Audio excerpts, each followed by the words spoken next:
इसलिए मैंने आपसे पहले ही कहा था कि मैं इस बात को मानने को तैयार नहीं हूं कि आजादी के 50 साल पूरे हो गए। मैं बराबर यही कह रहा हूं कि गुलामी के जो 500 साल शुरू हुए हैं वो ही कंटिन्यू हो रहे हैं। आजादी आई नहीं, और क्यों, उसके गंभीर कारण हैं, और उन गंभीर कारणों को मैं आपसे शेयर करना चाहता हूं। जब इस देश को आजादी मिल रही थी, इस देश के साथ बहुत बड़ा धोखा हुआ है और इस देश के साथ बहुत बड़ी गद्दारी हुई। जो बेसिक सवाल हमको उठाने चाहिए थे, मेरे पुरखों ने शायद नहीं उठाए, और क्यों नहीं उठाए उसके बारे में हमको विश्लेषण कर लेना चाहिए। जो लोग इस देश की सत्ता की तरफ लपलपाती जीभ लेकर खड़े हुए थे, वो लोग कौन थे? पंडित जवाहरलाल नेहरू। कौन थे पंडित जवाहरलाल? हिंदुस्तान का सबसे अय्याश व्यक्ति, जिसको इस देश का पहला प्रधानमंत्री बनने का गौरव मिला। वो मेरे लिए दुर्भाग्य था। और वो आदमी इस हद तक अय्याश था कि एक औरत दो और उससे जो चाहो करवा लो। लॉर्ड माउंटबेटन ने अपनी बीवी का इस्तेमाल पंडित नेहरू के लिए किया, और ये बात अब एक ओपन सीक्रेट है। 10 किताबें आपको मिल जाएंगी, जिनको आप पढ़ें तो आपको पता चल जाएगा कि पंडित नेहरू किस किस्म का व्यक्ति था। और पंडित नेहरू के बारे में ब्रिटिश पार्लियामेंट में जब डिबेट चलता था, तो वो डिबेट क्या होता था उसको समझिए। एक बार एक विलियम विल्बरफोर्स नाम का एमपी था, उसने पंडित नेहरू के बारे में स्टेटमेंट किया अपने पार्लियामेंट में, इंग्लैंड पार्लियामेंट। उसने कहा कि पंडित नेहरू शरीर से दिखने में हिंदुस्तानी है, लेकिन दिमाग से 100% खरा अंग्रेज है, इसलिए इसके हाथ में सत्ता दो, बिल्कुल सुरक्षित है। और उसने वो भी माना। ऐसे आदमी के हाथ में सत्ता दी गई, और वो सत्ता देने का नाटक चला, और उस आदमी के हाथ में सत्ता देने के लिए ट्रांसफर ऑफ पावर के बहुत सारे एग्रीमेंट हुए। उनमें 2-3 एग्रीमेंट महत्वपूर्ण है जो समझने चाहिए। हिंदुस्तान में 1947 तक अंग्रेजों की 127 कंपनियां काम कर रही थी। लॉर्ड माउंटबेटन को चिंता यह थी कि अगर हिंदुस्तानी आजाद होने के बाद सारी अंग्रेजी कंपनियों को हिंदुस्तान से भगा देंगे, तो ये जो लूट हो रही है, ये जो संपत्ति मिल रही है, ये जो पैसा आ रहा है, ये बंद हो जाएगा। तो पंडित नेहरू के साथ लॉर्ड माउंटबेटन की चर्चा हुई, और पंडित नेहरू ने कहा कि आप चिंता मत करिए, हम अंग्रेजों की एक कंपनी को भगाएंगे, ईस्ट इंडिया कंपनी, बाकी 126 कंपनियों को हिंदुस्तान में रख लेंगे। ईस्ट इंडिया कंपनी को भगाना इसलिए जरूरी है क्योंकि सारे देश में ईस्ट इंडिया कंपनी के खिलाफ माहौल बना हुआ, इसलिए सिर्फ ईस्ट इंडिया कंपनी को विदा कर दो, बाकी जो अंग्रेजी कंपनियां हैं उनको इसी देश में हम रख लेंगे। और उनमें से 1-2 नाम मैं आपको गिना दूं जिनको पंडित नेहरू ने जाने नहीं दिया। ब्रुक बॉन्ड इंडिया लिमिटेड, ये अंग्रेजों की कंपनी, आज की नहीं, सन 1890 की। लिप्टन इंडिया लिमिटेड, ये अंग्रेजों की कंपनी, आज की नहीं है, सन 1892 की, आज से 100 साल 150 साल पहले की कंपनी। और ऐसी 126 कंपनियों को पंडित नेहरू ने बाकायदा ट्रांसफर ऑफ पावर के एग्रीमेंट करके अंग्रेजों की कंपनियों को रखा।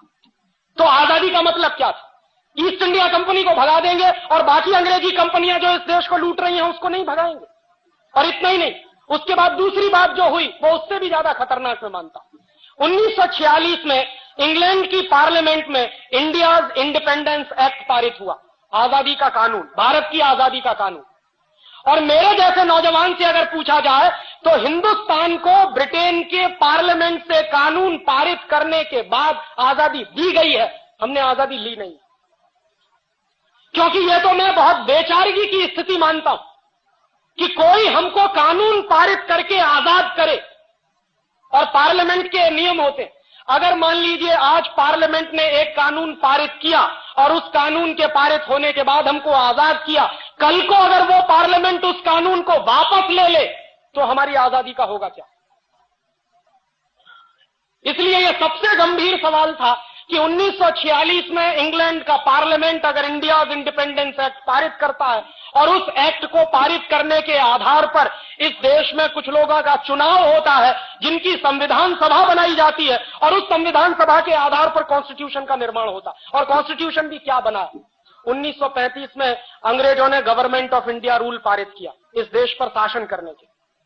और 1935 का जो गवर्नमेंट ऑफ इंडिया रूल था वो हिंदुस्तान को उन्होंने अगले 1000 साल तक गुलाम बनाए रखने के लिए पारित किया। उस गवर्नमेंट ऑफ इंडिया रूल को आजादी के बाद हिंदुस्तान के संविधान का आधार बनाया गया। ये बहुत ही दुर्भाग्यपूर्ण था। दुनिया में कोई भी देश जब आजाद होता है तो पुरानी व्यवस्थाओं को बनाकर नहीं रखता, उठा के फेंक देता।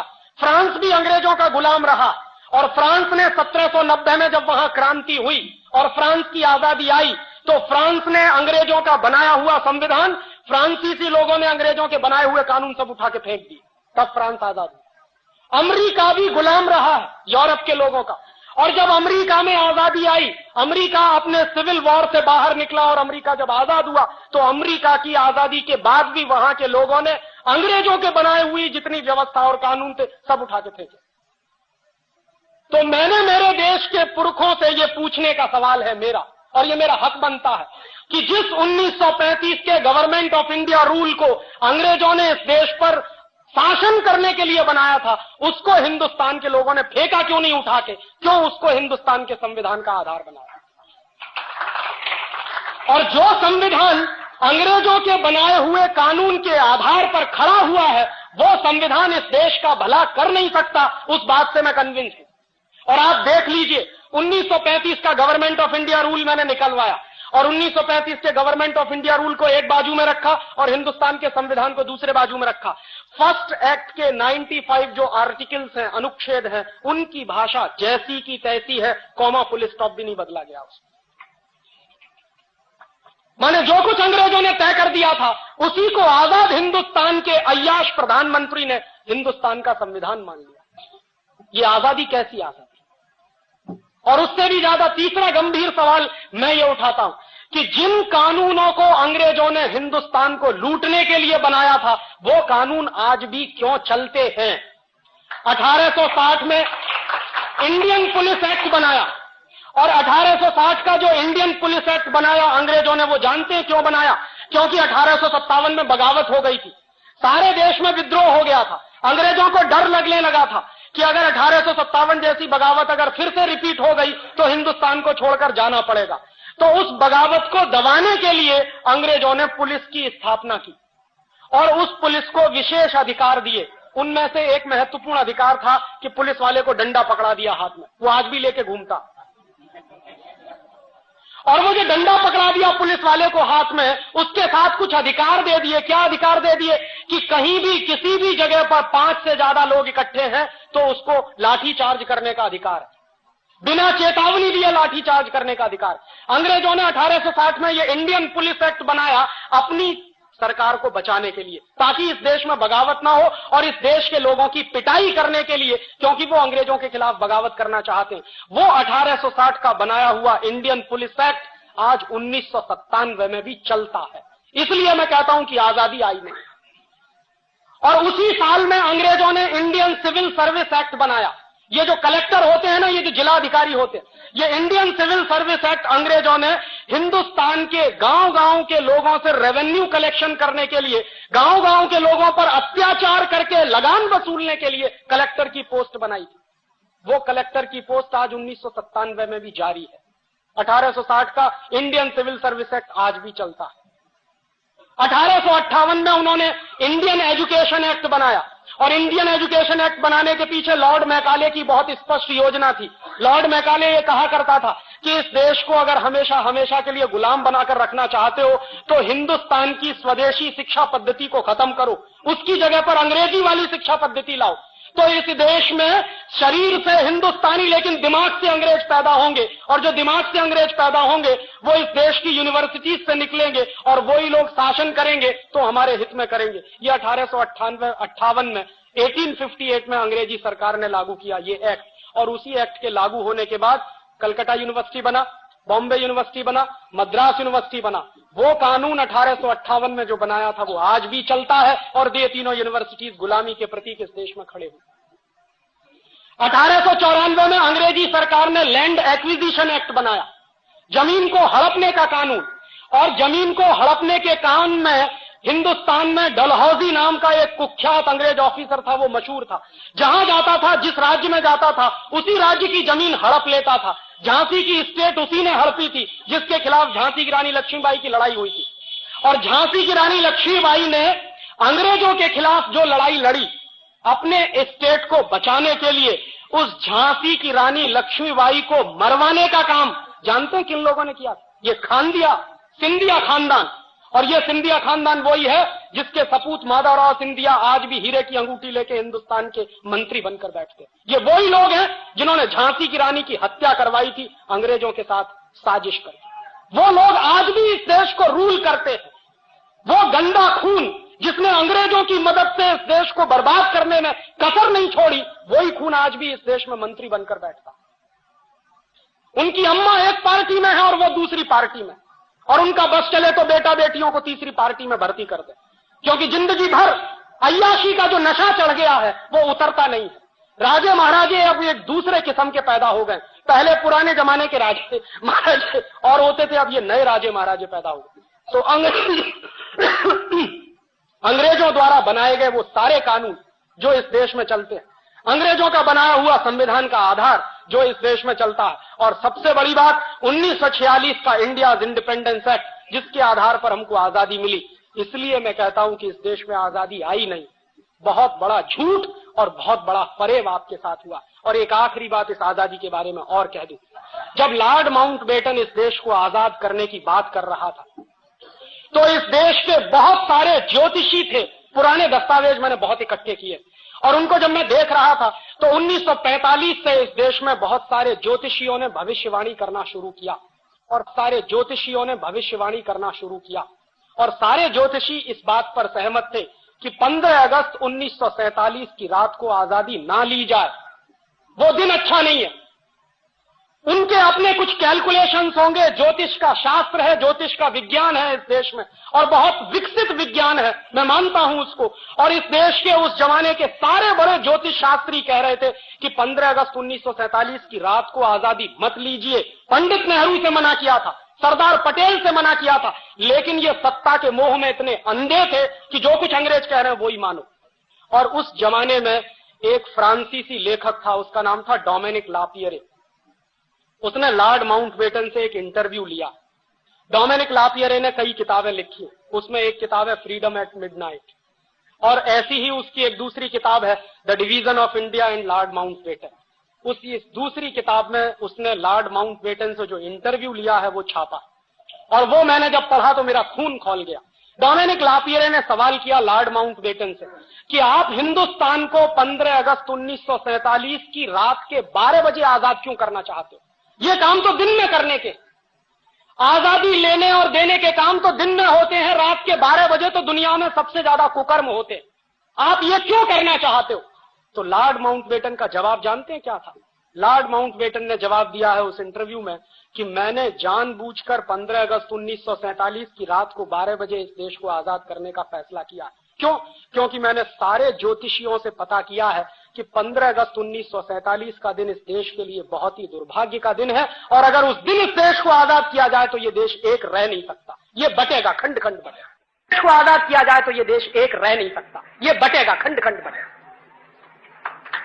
तो इसलिए मैंने इस देश को 15 अगस्त 1947 की रात को ही 12 बजे आजाद करने का फैसला किया है, क्योंकि सारे बड़े ज्योतिषी ये कह रहे हैं कि ये देश खंड खंड टूटेगा, एक नहीं रहेगा अगर इस दिन इस देश को आजादी मिले। एक बात, और दूसरी बात उससे भी ज्यादा महत्वपूर्ण उसने कही, उसने कहा कि 15 अगस्त 1945 अंग्रेजों के लिए विश्व विजय का दिवस है।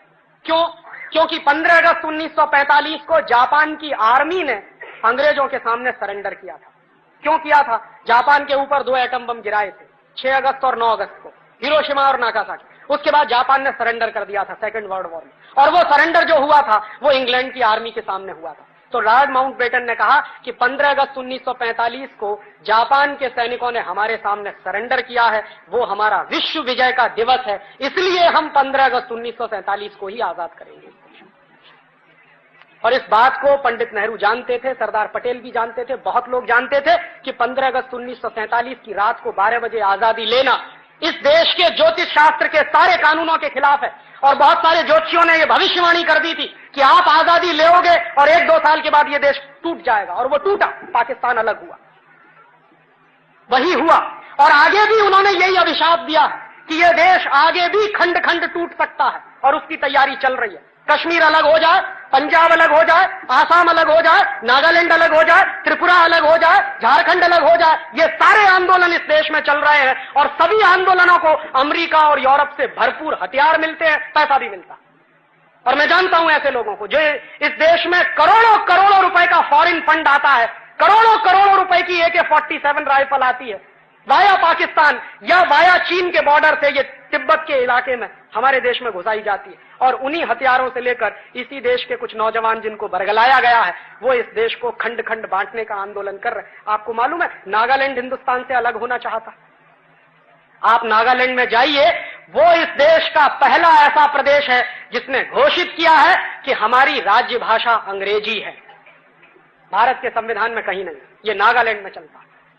और नागालैंड में मैं गया पिछले साल, तो पिछले साल जब मैं दीमापुर जा रहा था, कोहिमा से दीमापुर, तो रास्ते में मुझको रोक दिया और रोकने के बाद पुलिस वाले ने कहा कि आपके पास वीजा है।